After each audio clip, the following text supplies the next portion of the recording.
My dear brothers and sisters, Assalamu alaikum wa rahmatullahi wa barakatuh.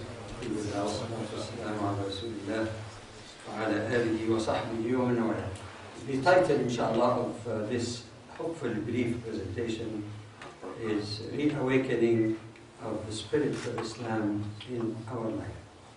Inshallah, we hope to cover 4 areas. First of all, to clarify the notion of ritualism and formalism and whether Islam really focuses on rituals alone. Secondly, we will try to examine this distinction in the area of beliefs, that even in the matter of beliefs, it is something practical, not just dogmas.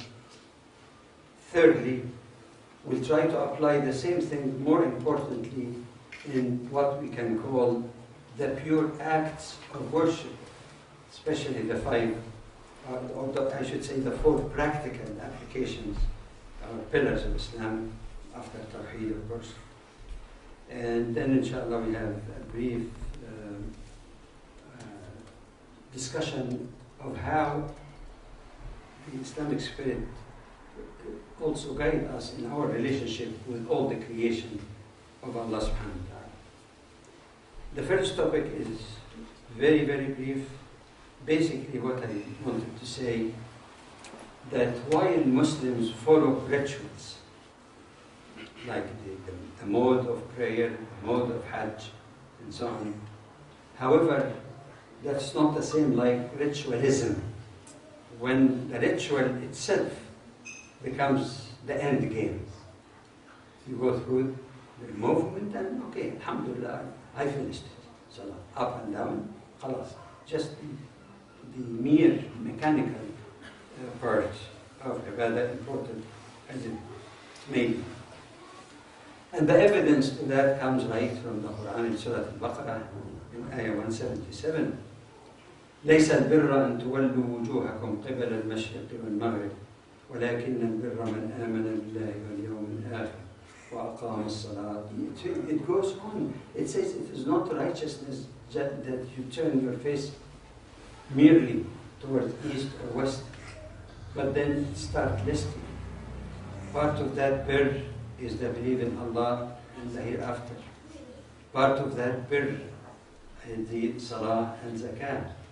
Part of that birr is to fulfill our covenant and commitments with Muslims or non-Muslims for that matter, because in the Quran, Surah Al-Ma'idah, أوفوا بعهد الله, الوفاء بالعهد or fulfilling covenant or commitments is mentioned in more than one place in the Quran, without specifying that you covenant with Muslims or non-Muslims for that matter. And the other thing that we need to keep in mind also, that some people, many scholars, for the sake of convenience, make a distinction between ibadat and mu'amalat, that is acts of worship, and other things that relate to dealings with people. But this is only for the sake of convenience. It's not really a strict line between the two. I'll give you some evidence from the Quran. وَمَا خَلَقْتُ الْجِنَّ وَالْإِنسَ إِلَّا لِيَعْبُدُونَ. Allah says, I did not create the human and jinn except to worship me. And if we take worship only in the formal sense that we are familiar with, salah and zakah, that means we should not be doing anything in this life but to pray all the time. That's not really the purpose of creation. So worship of Allah subhanahu wa ta'ala includes every act, except that it requires 2 conditions. One, it is done with the good intention to please Allah subhanahu wa ta'ala. Secondly, that this act is not in violation of the teaching of Allah and His Messenger. As the scholars say, if you have these 2 conditions, the adat become ibadat, means the things that we do out of customary things. You eat, you drink, you play sports. That's ada. That's a custom a Muslim and other people of faith or no faith are doing to survive. But if you have these 2 conditions, that customary act becomes an act of worship of Allah subhanahu wa ta'ala. See how generous Allah is with us. It becomes an act of worship. In fact, something amazing, and even amazed the Sahaba, the companions of the Prophet sallallahu alaihi wasallam. When the Prophet sallallahu alaihi wasallam says to them, في بضع أحدكم صدقة, that if you go to your wife in intimate type of relationship, that this is sadaqah, something you get reward for. So they were really surprised. They say, would one of us fulfill their needs and enjoy themselves and still get a reward? Look at the logic of the Prophet. He said, all right, if a person fulfills their human needs in the wrong way, in the illicit and haram relationship, would it be counted as sayyah, with a burden on him? They say yes. So he said, also, if he does it right, he gets sadaqah. Very simple. As simple as that. So this is a much broader type of worship. So when we talk about ibadat and mu'amalat, mu'amalat is worship. نتعبد إلى الله, we worship Allah by salah. We worship Allah by strength, playing sports with the intention of having strong, healthy body so that we can fulfill our duties as Muslims. This is all part of it. Sheikh Muhammad al-Ghazali, I'm not talking about Abi Hamid, who died in the 12th century, the Common Era.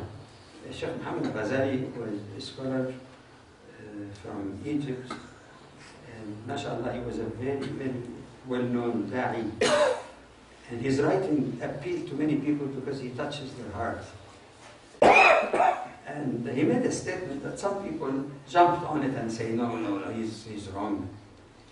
When he says that ibadat are like moral drills, تدريب على الأخلاقيات, moral drills. And you say, no, but العبادة مطلوبة لذاته.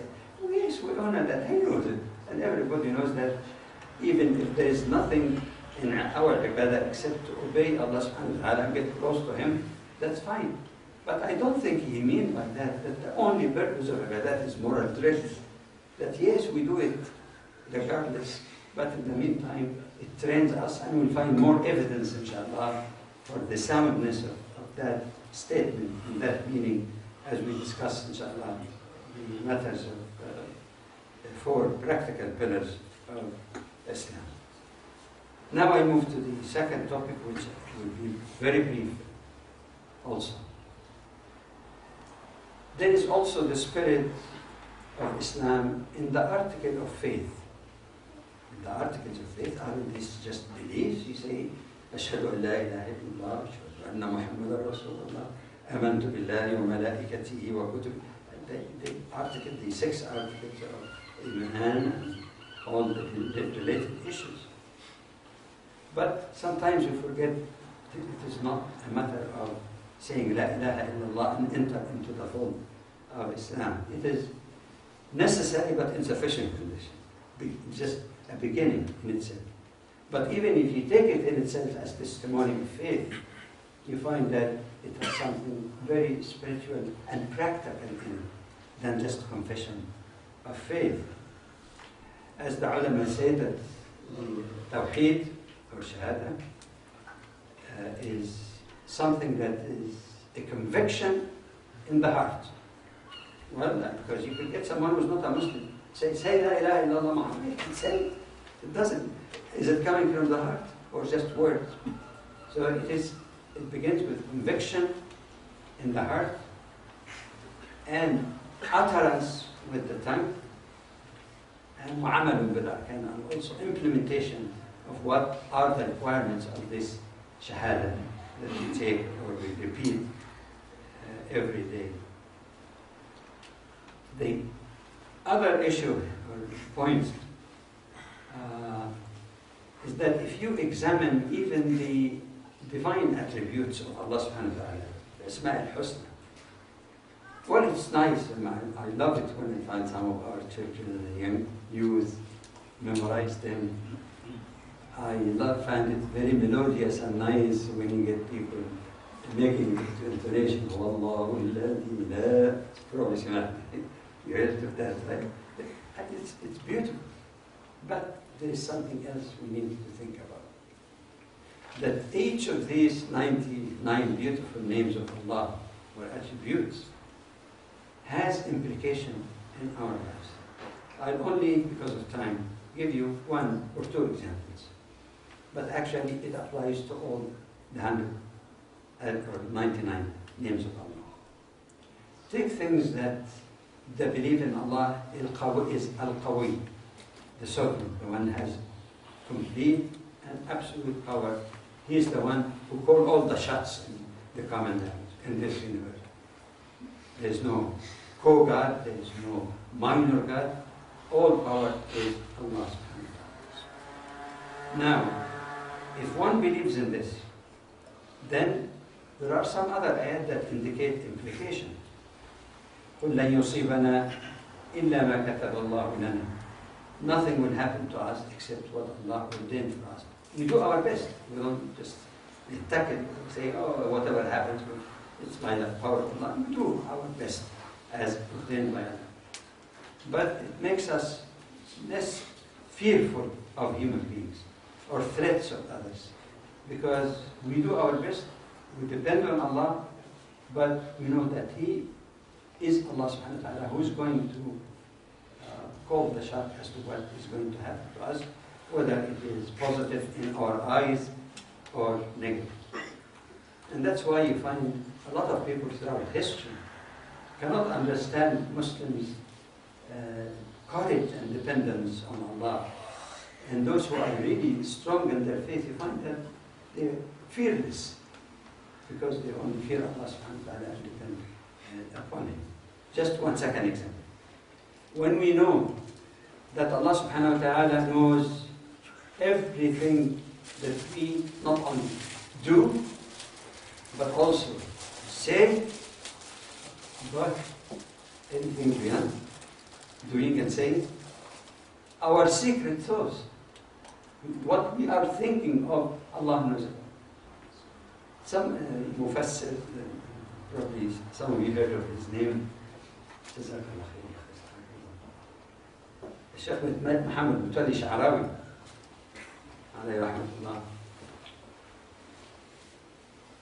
refers to the ayah when Allah speaks to Prophet Musa alayhi salam, يَعْلَمُ السِّرَّ وَأَخْفَى, that Allah knows the secret.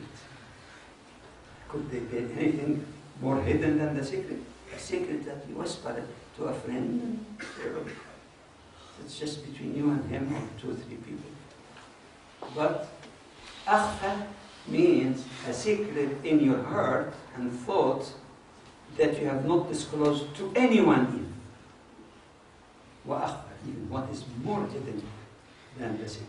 Once you have that belief in Allah subhanahu wa ta'ala, you know that you're not running away from Him anywhere. You cannot evade His knowledge of what you're doing or even thinking in your heart. It's far-reaching implications, something that on a daily basis you don't just say, alhamdulillah, I accepted all of these attributes and I'm a mu'min, alhamdulillah. As a mu'min, it should be with you, practically implemented in everyday life. Accountability, for example, as a belief. All right, we all know it, that we are all to be brought before Allah subhanahu wa ta'ala in the day of judgment. We have to give account of how we lived our life and so on. It's known as a matter of belief, without which a Muslim really has not attained Iman. But the implication in everyday life that whenever I do something or think of doing something, I have to wait a minute. There is consequence. So I know whatever good or bad used to be. Allah subhanahu wa ta'ala will reward us accordingly. Then we come to the worship, the acts of worship, that some people say that this is pure act of worship, like the daily prayer.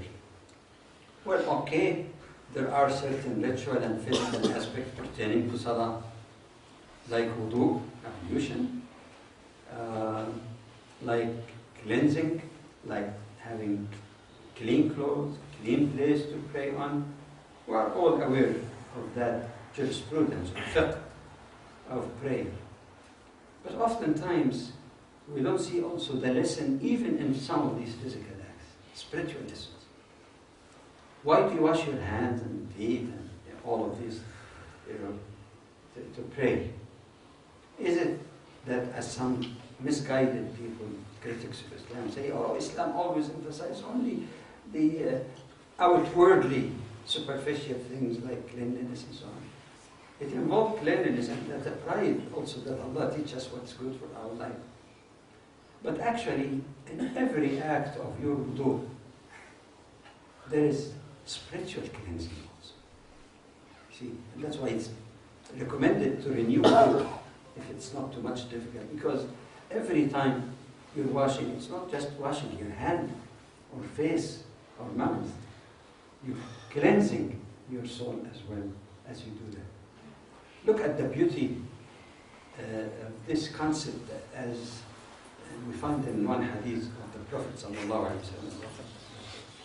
He says, if any of you had a river, just at the doorstep of your house, and you go 5 times every day to wash yourself, bathe and wash your body, will there be uncleanliness on you? He said, no, Messenger of Allah. He said, what do you expect? So are the 5 daily prayers. So it's not just the cleansing or making wudu 5 times. We spiritually cleanse ourselves 5 times. And between each prayer and the other, we seek forgiveness of Allah for what we might have done. We refresh, we renew our commitment to Him. We focus and refocus our purpose of life and our duty of Khilafah as Khalifa of Allah subhanahu wa ta'ala. Okay. There is another principle that I'd like to bring out here.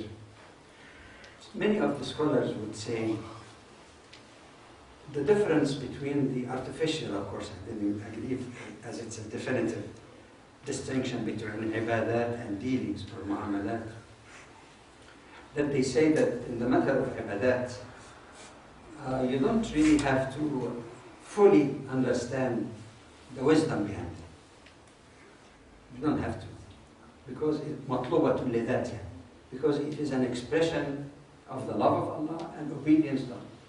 And that's why a Muslim would not go to Hajj, and the Prophet ﷺ told that you have 7 pebbles. You don't keep arguing. What's the wisdom behind 7? Why not 6? Why not 8? Why at all? So maybe that's what the scholars meant, that don't keep dwelling as to why in some ritual that Allah, educated us to do, because it's an obedience, it's an act of obedience rather than argumentation. And if you say 6, why not 5? I mean, it's an endless kind of argumentation.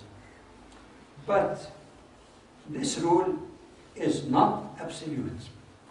That rule of not trying to find out the wisdom or hikmah behind ibadat is not absolute.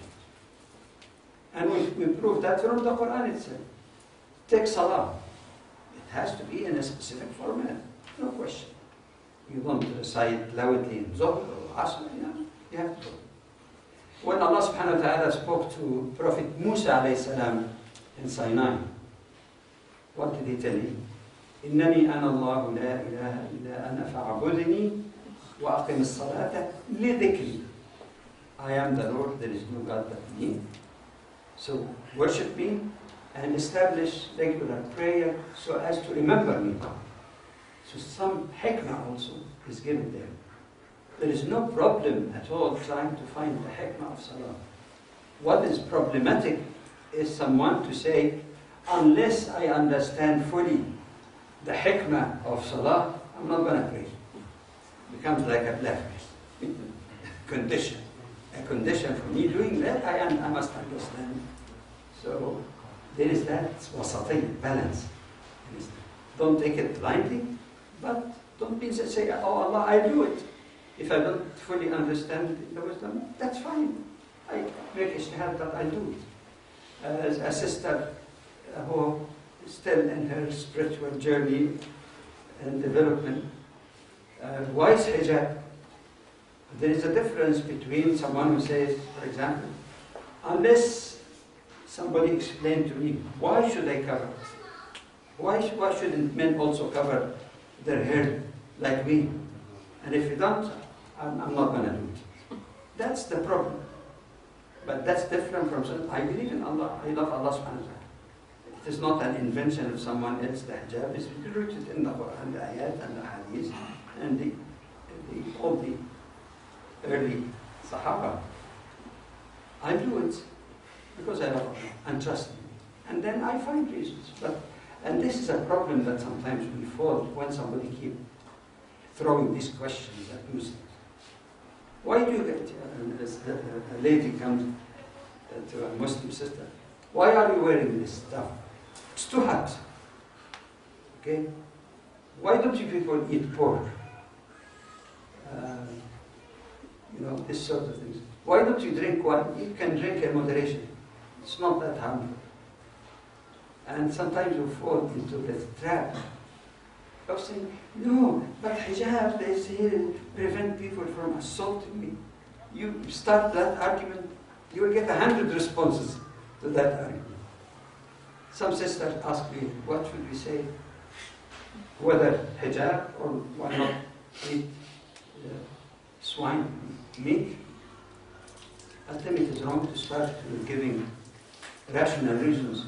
You should give rational reasons, but don't start with that. You start by saying, why don't I eat? Why?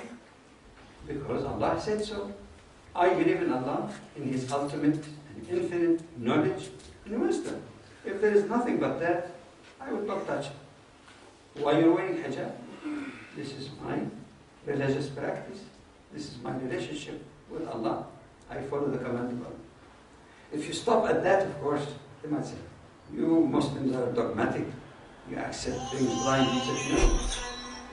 You begin with faith, but then you can give all kinds of reasons. So we talk about pork and the complexity of the triglyceride molecules, which is much more harmful. The trichinella, a worm that is very devastating, more than me.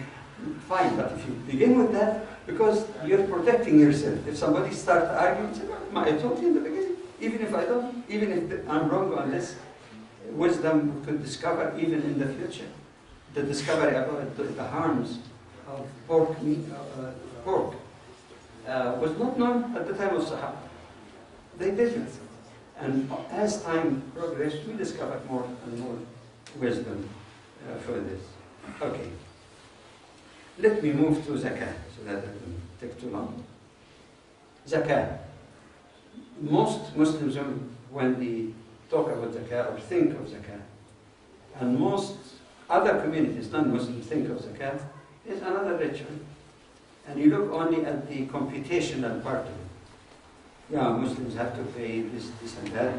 And then, of course, there are lots of jurisprudence books that go in all kinds of details, zakah on money, zakah on shares, zakah on land, zakah on this and that. And this, of course, we're all familiar with that. These are helpful information because we have to pay the right of Allah subhanahu wa ta'ala in our property. There's no. How many thought that to understand zakah, one has to go to the roots, the Arabic root from which the word zakah came? How many reflected that beside the monetary zakah or whatever you pay physically, how did the Quran use zakah and derivative? Zakah as a term in Arabic actually comes from a root that connotes purification or purity and development. Purification and development. Now, even if you don't know Arabic, of course, zakah, when I say any term that comes from that, yuzaki, It's all come from the same. The sound itself is quite clear. In reality, the Quranic use of zakah is not just poor due. This is a poor translation. For example, it describes the prayer of Prophet Ibrahim alayhi salam when he left Hagar and Ismail, the first son, in Mecca, or what came to be called Mecca. ربنا وابعث فيهم رسولا من أنفسهم يتلو عليهم آياتك ويعلمهم الكتاب والحكمة ويزكيهم. Allah sent to them from among themselves a prophet or Rasul, messenger is a more accurate word, so that he may recite to them your ayat, revelation, your scriptures, and teach them the book and wisdom, and yuzakkihim. Remember zakah? Yuzakkihim, i.e. to purify them, not just to make them pay zakah. As the illustrious and famous descendants of Ibrahim alayhi salam, of course his descendants including Israelite prophets, all the way to Prophet Isa alayhi salam, but the most famous of all is the descendant of his first son Ismail, and that is none but Prophet Muhammad sallallahu alayhi wa sallam. And again in the Quran, more than one ayah. لَقَدْ مَنَّ اللَّهُ عَلَى الْأُمِّيِّينَ لَقَدْ مَنَّ اللَّهُ عَلَى الْمُؤْمِنِينَ, that Allah subhanahu wa ta'ala has favored the believers when He sent to them بَعْثَ فِيهِمْ رَسُولًا, a prophet from among them, very similar to Dawah of Ibrahim, but with a slight change in the order of the three things. Ibrahim radiallahu anhu, he prayed for first reciting the scripture. About Prophet Muhammad sallallahu alaihi wasallam, this also was number one, because the primary function of the Prophet is to convey to convey. But Ibrahim had next educate them, book and wisdom, and purify them. That's the dua of Ibrahim. But what Allah stated about the mission of Prophet Muhammad sallallahu alaihi wasallam, put tazkiyah before knowledge. يتلو عليهم آيات ويزكيهم أو ويعلمهم الكتاب والحكمة. There's some wisdom on that. Allahu A'lam, just think could be right or wrong, but the reflection actually was made by Imam Ghazali that I could relate it here. Imam Ghazali actually says that, reflecting on an ayah in the Quran, وَاتَّقُوا اللَّهَ وَيُعَلِّمُكُمُ اللَّهُ. Be conscious of Allah, heed Allah, and Allah will teach you, give you knowledge.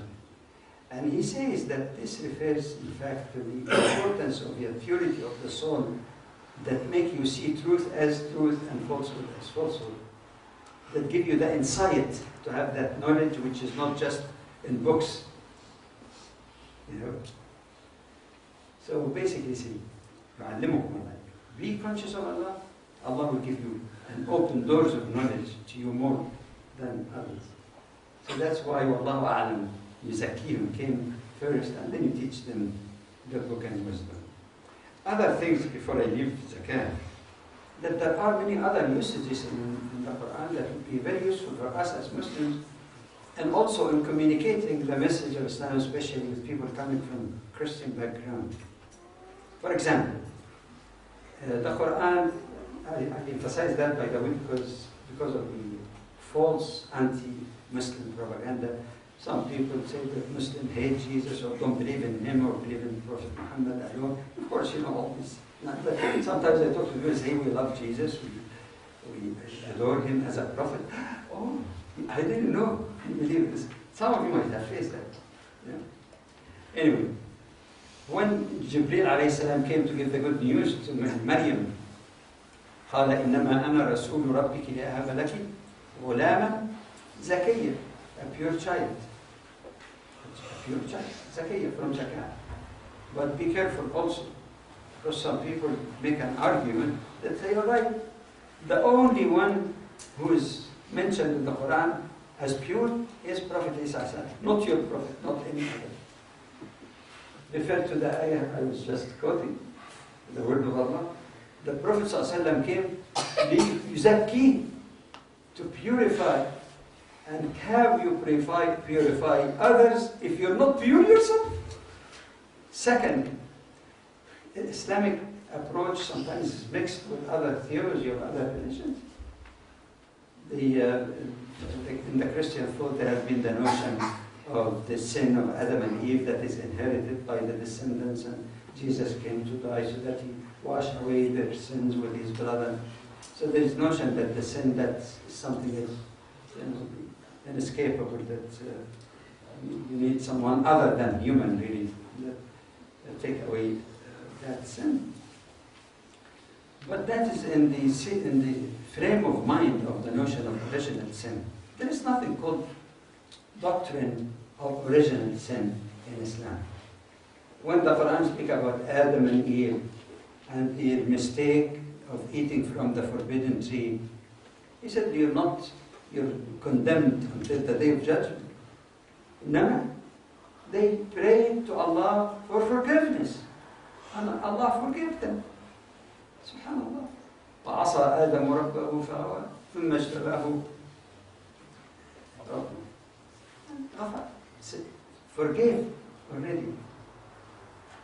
ربنا ظلمنا أنفسنا وإن لم تغفر لنا وترحمنا لنكونن من الخاسرين. So there's no such thing as, so which means in fact that in Islamic thinking and in the word of the Prophet ﷺ, every single child is born pure and free of sin. Maybe they have the capability of sinning in their future. فألهمها فجورها وتقواها. Allah gave us the power and ability to make a choice between. But there's nothing inherited as such. So every child born is Zaki. Anyway, the other thing about John the Baptist, and this is a response to some of those who say, the Quran says, oh, the only one that's pure is Isa alayhi salam. We love Isa alayhi salam, but he's not the only one who's pure as a prophet and messenger of Allah.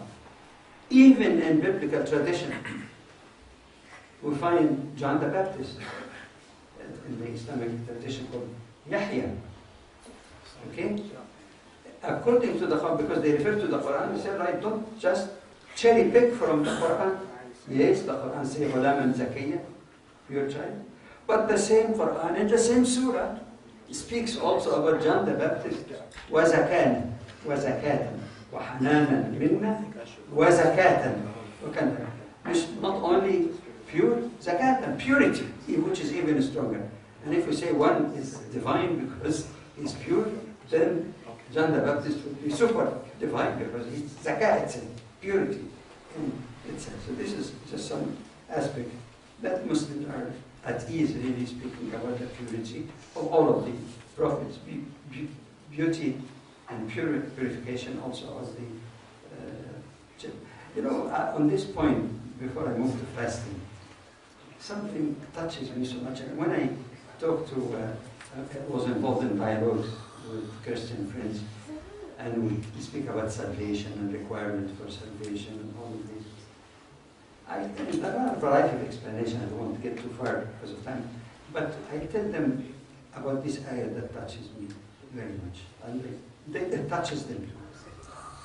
ما يفعل الله بعذابكم إن شكرتم وآمنتم وكان الله شاكرا عليما. What Allah will do, meaning what benefit happen, that Allah is seeking by punishing you, if only you are grateful to Him, shakartum, and believe in Him. Be grateful and believe in Him. Is that too much? That means Allah doesn't, I tell you just lightly, I said Allah doesn't enjoy roasting people in the hellfire. In fact, He opened the door for everyone to get there. It is we, actually, we cause, bring that upon us. But Allah is not like the thing, the God of punishment. And in fact, the maghfirah of Allah in the Quran hadith is far greater than that. And the symbolical story of a person who killed 99 persons, went to a religious clergy, and he said, he killed 99. Can I repent? Will Allah accept me? And he says, no way. You kill out of 99 and he's still, you're going to the hellfire straight. So he got angry he killed that clergy to make it 100 even. Then he went, asked another one who's more knowledgeable perhaps. He said, why not? If you made your mind, Allah subhanahu wa ta'ala says, Inna Allah yaghfiru dhunuba jami'an, as we find in the Quran. If you're sincere, Allah will accept you. He died, but he told them, this city is evil. So travel to another city. There are good people to help you consolidate your faith in Allah. On his way, he died. The angels of punishment came and he said, we have to take his soul to the hellfire. He's never done anything good yet. The Malaika of Rahmat say, no, you should take it to paradise because he had the intention and death was not in his hand. There are various riwayat. One it says that an angel came to arbitrate between the fighting angels, friendly fighting, between making their argument. And he said, all right, measure and find out, is he closer to the good city that he was going to or to the evil city? And if he's closer to the good city, then he's saved. And Allah subhanahu wa ta'ala in one verse said, he revealed to the earth to expand from where he left and shrink to get him closer. So just it was one hand span that, of course the symbol of that story is clear. I'm not saying, all right, go and kill so many people, say like him, and you have a chance because you could die before you repent without even having the intention to repent. Come to fasting, and I'm finishing very quickly after that. Fasting. Of course, we have been there in Ramadan, and I'm sure your imams and teachers must have reminded you also that the ritual part of fasting is not all to abstain from food and drink and whatever, from dawn to sunset every day, and all the rules about exemptions for pregnant women or whatever. That's the fiqh of the mechanics. But in fact, fasting literally means to abstain from, and could be abstention not from food at all. For example, Maryam alayhi salam, when Jibreel gave her instruction, of course, after the birth of Isa alayhi salam, فإما ترين من البشر أحدا فقولي إني نذرت للرحمن صوما فلن أكلم اليوم إنسانا. If anybody talk to you, once you encounter the Israelites, people, tell them I have vowed unto the Lord that I fast, not from food and drink, a fast from talking. I'm not going to talk, it says, any person today. You must have heard in Ramadan also some of the hadiths, one of which that the Prophet ﷺ said there are people who fast and they have no benefit from their fasting except hunger and thirst. Also, من لم يدع قول الزور والعمل به فلا حاجة لله في أن يدع طعامه وشرابه أو كما. Anyone who does not abstain from falsehood in words and deeds, Allah has no need for him to abstain from his food and drink. So it's like Sheikh Ghazali again, I was coming to that point. It's a moral drill, fasting. How to obey Allah subhanahu wa ta'ala, to have self-policing without just being evasive to avoid the punishments. In addition to other reasons. And the final one before we, I have just two more slides, brief ones, and conclusion. Hajj. Of course, there is in Hajj, we know everybody talk about the fiqh, the jurisprudence of Hajj and the procedure and the steps. But yet, Hajj is not just going through the motions. Hajj is a consolidation and strengthening of one's relationship with Allah subhanahu wa ta'ala. It's a spiritual act of cleansing like salah also, but not 5 times a day, at least once in a lifetime. No wonder when the Prophet ﷺ said that the one who goes for Hajj does not do anything wrong or violation, he will return, كَيَوْمَ وَلَدَتْهُ will return back, meaning free of any sin, as if he was just being born by his mother. Remembrance of death, it's another spiritual, not just it's nice to see many people from many countries in the world. No, you're part of, you might say, training or drill on what the Day of Judgment will be like in a very, minute type of form. The equality, human equality and brotherhood, it's far greater than just throwing the pebbles. Yeah, you do it, but it's much more than the ritual. It teaches us also caring for the environment, kindness to animals. You're not allowed to kill an animal except for, of course, the fish. But otherwise you can't even harm it. You can't pluck a leaf from a tree. Someone says, so what would that do? It's training to respect and to not to abuse what Allah created, beautiful thing Allah created us in this universe.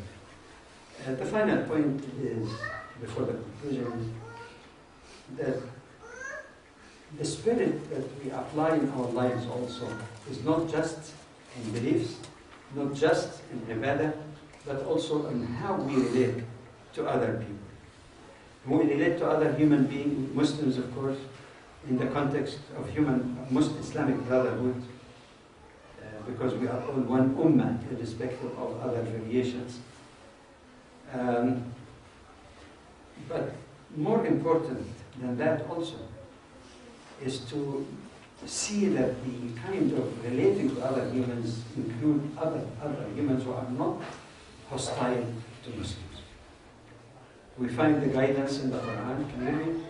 لا ينهاكم الله عن الذين لم يقاتلوكم في الدين ولم يخرجوكم من دياركم أن تبروهم وتقسطوا إليهم إن الله يحب المحسنين. Allah does not forbid you with respect to those who are not fighting you because of your religion or driving you out of your home, that you should deal with them in kindness and justice.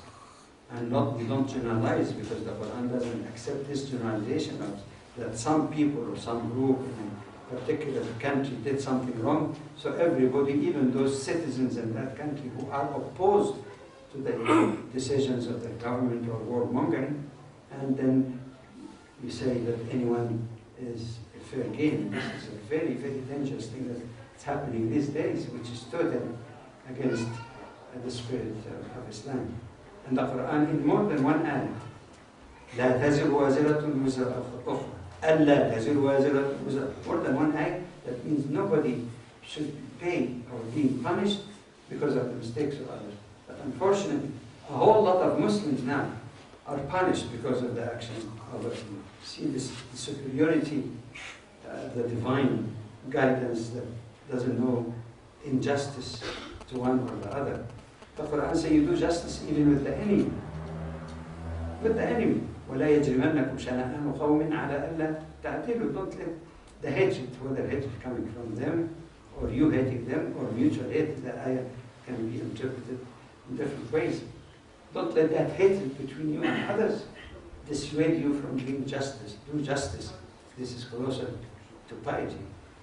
So these are noble principles that we live by, not by rash response to anger or rage, even though somebody might be doing wrong to us.